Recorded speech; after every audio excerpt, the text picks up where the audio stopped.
Hello everyone, welcome to another video. I'm Randy and welcome again to another episode in my sporadic series where I go through each year and tell you my favorite album, my favorite song, my favorite movie, and my favorite television show from each year. I started in 1950, we're all the way up to 1982, and let's get started. Oh, and I also need to say that the television series are only eligible their first year, and I have to have a physical copy of my collection in order to pick anything. Several videos ago, I started showcasing a lot of the albums that didn't quite make it into my top 5. This year especially, there were several albums that could easily have made my top 5, but it just wasn't a spot for them. So let's go through some of them. There was Richard and Linda Thompson, Shoot Out the Lights. It's my only CD I think I'm gonna showcase on this part. Imperial Bedroom, Elvis Costello and the Attractions. I just love this Elvis Costello album. Could have easily made my top 5. Then one of the great lush sounding albums, ABC's, The Lexicon of Love, the height of, what do you call it, new wave, romantic pop, whatever. And then a Warren Zevon album I love, and that's The Envoy, one of his more rockin' albums. Or how about Pete Townsend? All the Best Cowboys Have Chinese Eyes. Really fine Townsend album, which didn't quite make it. And then there was an EP that I thought was very good, but I didn't really include it because it's an EP. And that's REM's, what is this called? Chronic Town. Couldn't think of it. Then there's the great sounding Dire Straits album, Love Over Gold. Sorry, Mike, PC31. Then Mike will like this one, didn't quite make mine. That's The Clash's Combat Rock. This is a special People's Hall special edition, which has a lot of extra tracks on it. Then for Gary, Physical Form of Rock and Roll. Judas Priest, Screaming for Vengeance.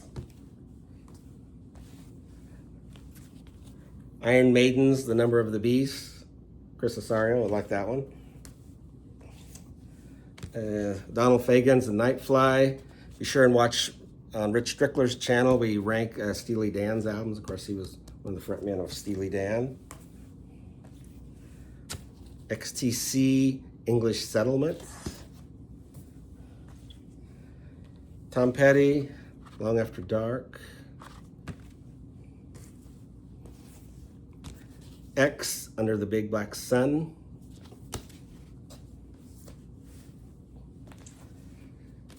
Simple Minds, New Gold Dream.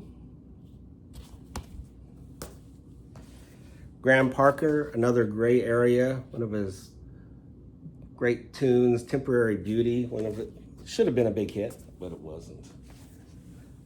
Dave Edmunds, DE 7th. Dexy's Midnight Runners, 2 I'm not sure how you say that even. Jaluka, Scatterlings, the South African band Scatterlings, the title track is just fantastic. And then, I usually don't include country albums, but I thought this was kind of unique. This is Dolly Parton's Heartbreak Express, but there's a song on here called Single Women, written by Michael O'Donoghue, who was the first person ever to appear on Saturday Night Live. He was a writer for the show, was in the first skit. I will say I do have a lot of country albums, but they're mostly more honky-tonk, not the mainstream, what goes for country music now. Got John Cougar, later John Mellencamp, and American Fool. Nick Lowe, Nick the Knife. Lou Reed, The Blue Mask. Brian, Embryonic Robot, probably like that one. Van Morrison, Beautiful Vision. Yeah, Van didn't even make it in my list this time. Icehouse, Primitive Man. George Thorogood and the Destroyers, To the Bone, which has one of my favorite Bob Dylan covers in his version of Wanted Man. Crosby, Stills and Nash, Daylight Again. Billy Joel, The Nylon Curtain. Steve Miller Band, Abracadabra. Yaz, Upstairs at Eric's. Jimmy Buffett, Somewhere Over China. Bill Nelson, formerly of Bebop Deluxe. The Love That Whirs, Diary of a Thinking Heart. Adam Ant, Friend or Foe. Great soul singer Ted Hawkins, Watch Your Step. Midnight Oil, 10-9-8-7-6-5-4-3-2-1. And yeah, I do like Culture Club, this Kissing to Be Clever. You got the Asia debut. I'll show Toto 4, even though I don't like the song Africa. Missing Persons, Spring, what's it called? Spring Session M. And that's it for the ones that didn't quite make it. So my fourth runner-up from Bruce Springsteen. It's Nebraska. Kane's simplistic recordings made on a 4-track recorder as demos. He decided these unadorned songs worked best in this setting instead of with the band.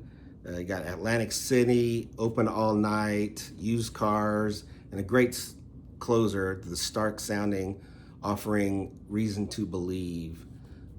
And I have not seen the movie, but I guess Deliver Me from Nowhere is about the making of this album. My third runner-up from Prince, and it's the album 1999, his fifth studio album, and his first album with his band, The Revolution. The first side with 1999, Little Red Corvette, and Delirious is hard to beat. There's some extended synth funk workouts on here, some straight pop, a little rockabilly, some soul, and got psychedelic elements on there too. Just a wonderful, influential recording. Prince's 1999. My second runner-up is Special Beat Service from the English Beat. Of course, in the UK, they were known as the Beat. In the US, there was already a power pop band called The Beat, so they were called the English Beat over here. But anyway, this is their third and final album by the band. It's my favorite with a more fleshed out tunes, and Dave Wakeling singing has never been better. There's more jangle pop and new wave mixed in with their ska roots, and got songs like I Confess, End of the Party, and Save It for Later are all highlights.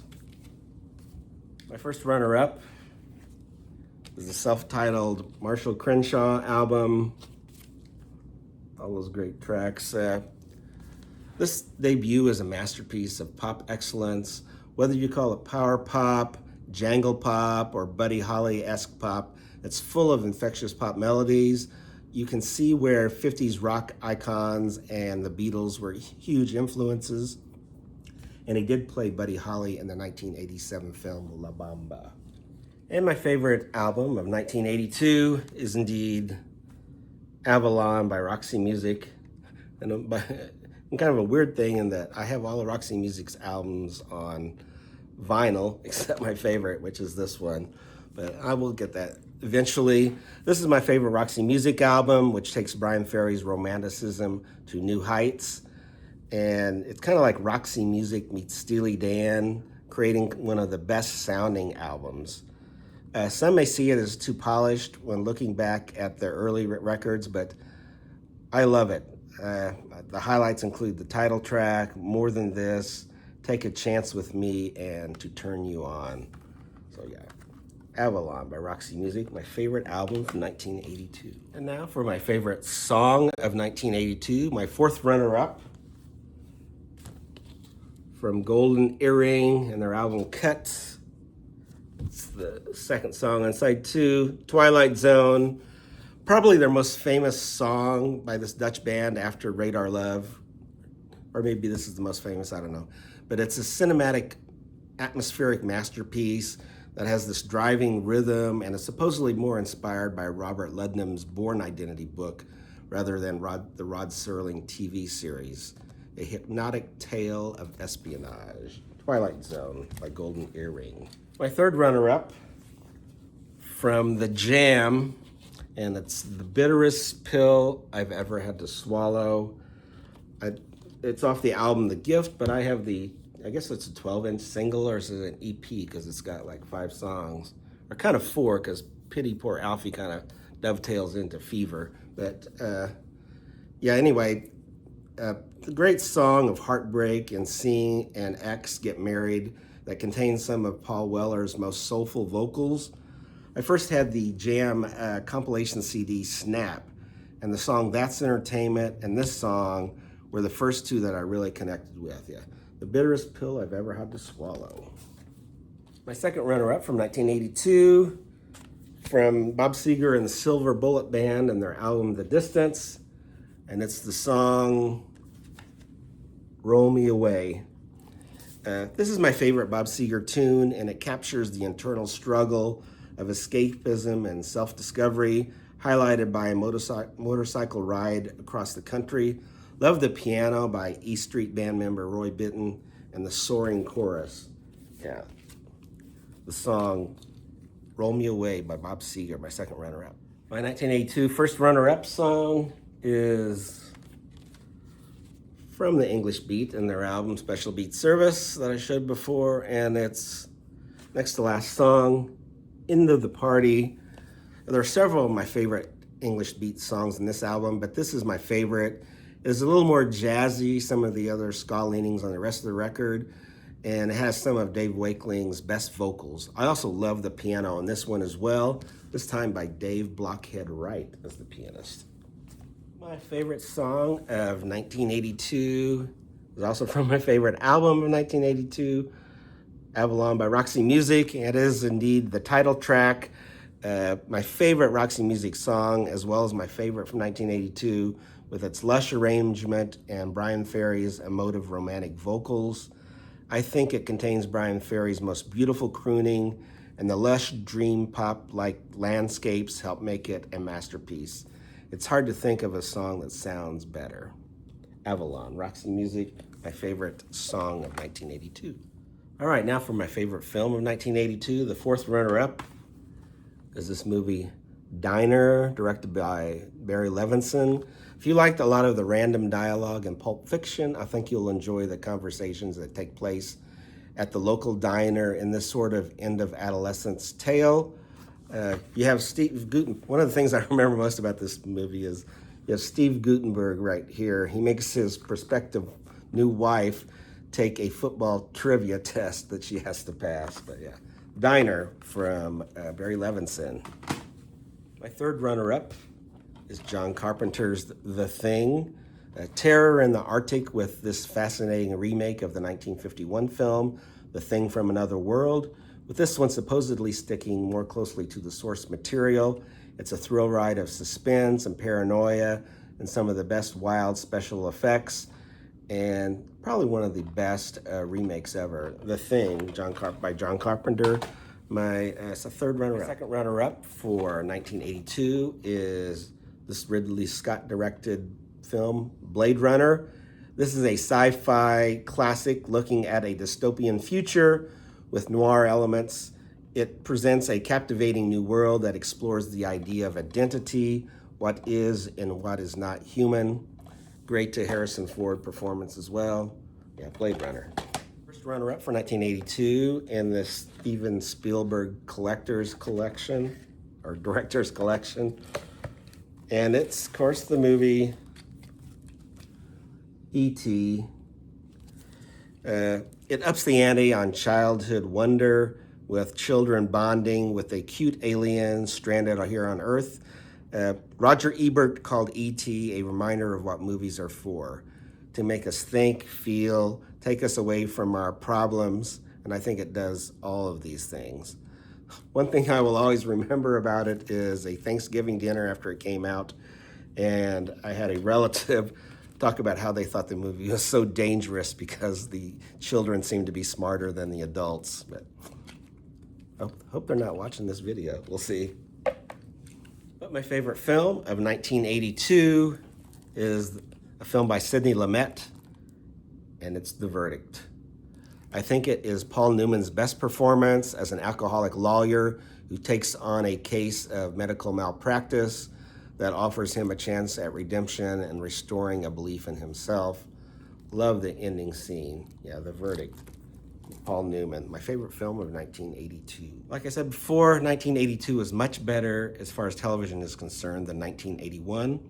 One program I would like to talk about, and it's not available on DVD. It was a news program. It was called NBC News Overnight, where they would go over the news it was an hour program. It came on at like 12:30 at night, so I was staying up late to watch this.